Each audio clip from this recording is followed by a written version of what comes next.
മഹത്വം ഉണ്ടായിരിക്കട്ടെ. 8 ദിവസത്തെ നമ്മുടെ നോമ്പിന്റെയും പ്രാർത്ഥനയുടെയും കാത്തിരിപ്പിന് ശേഷം വിശുദ്ധ ദൈവമാതാവിന്റെ ജന്മത്തിരുനാൾ നാം ആഘോഷിക്കുന്നു. ഈ അവസരത്തിൽ ജന്മത്തിരുനാളിന്റെ എല്ലാ മംഗളങ്ങളും നേരുന്നു. സ്വർഗാരോഹണം ചെയ്ത മിശിഹാ തമ്പുരാന്റെ സ്വർഗാരോപിതയായ മാതാവ് മറിയം എന്ന പേര് കേൾക്കുമ്പോൾ തന്നെ നമ്മുടെ ഉള്ളിലുണ്ടാകുന്ന മാതൃസ്നേഹവും മാതൃവാത്സല്യവും അതിരറ്റതാണ്.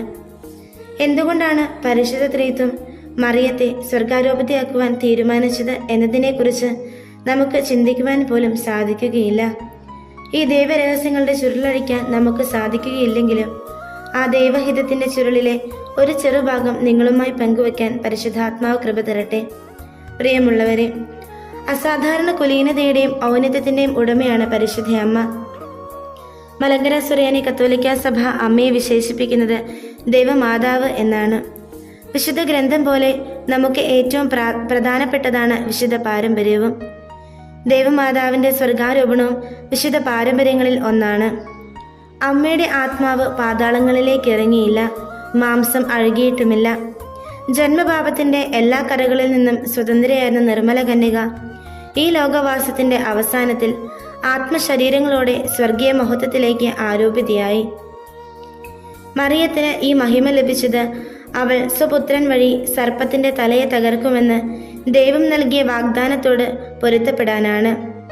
ജലാസ്യൂസ് മാർപ്പാപ്പ രചിച്ച വിശുദ്ധ മറിയത്തിന്റെ കടന്നുപോക്ക് എന്ന ഗ്രന്ഥമാണ് മറിയത്തിന്റെ സ്വർഗാരോപണത്തെപ്പറ്റി ആദ്യകാലത്ത് വിശ്വാസികൾക്ക് വിലയേറിയ ഒരു സാക്ഷ്യമായി ഉണ്ടായിരുന്നത്.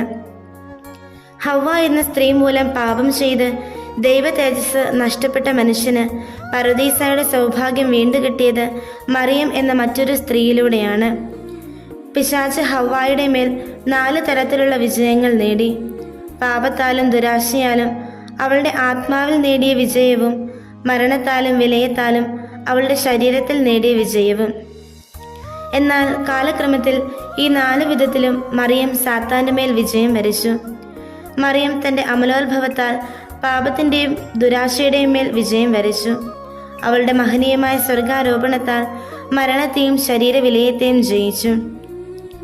എല്ലാ കാര്യത്തിനും ശാസ്ത്രത്തെ ആശ്രയിക്കുകയും ശാസ്ത്രീയമായ തെളിവുകളിൽ വിശ്വാസം അർപ്പിക്കുകയും ചെയ്യുന്ന ഈ കാലഘട്ടത്തിൽ ചരിത്രപരമായ ഒരു കാര്യം കൂടി നാം പരിഗണിക്കേണ്ടതായിട്ടുണ്ട്. പുണ്യവാന്മാർ മരിച്ചതിനു ശേഷം അവരെ അടക്കം ചെയ്ത സ്ഥലങ്ങൾ കണ്ടുപിടിച്ച് അവരുടെ ഭൗതിക അവശിഷ്ടങ്ങൾ വണങ്ങുന്നതിൽ ക്രിസ്ത്യാനികൾ അതീവ തൽപരരാണ് എന്നത് ചരിത്ര സത്യമാണല്ലോ.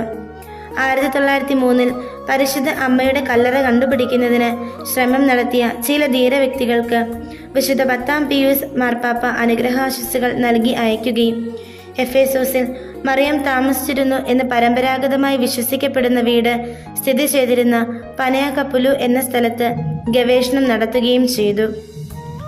മറിയം സ്വർഗാരോഹണം ചെയ്തില്ലായിരുന്നുവെങ്കിൽ അവളുടെ ശരീരാവശിഷ്ടം എവിടെയെങ്കിലും കാണുമായിരുന്നു.